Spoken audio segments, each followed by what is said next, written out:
মা কি হয়েছে? আমার অনেক খিদে পেয়েছে, আমাকে কিছু খেতে দাও।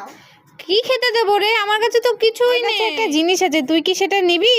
হ্যাঁ এই নে, আমার কাছে একটা জাদুর হাড়ি আছে, তুই নিবি? হ্যাঁ নে নে নে নে নে, এর মধ্যে তুই যেই খাবার চাবি সেই খাবার চলে আসবে। ওয়াও তাহলে আমি একটা ফুটি চাই।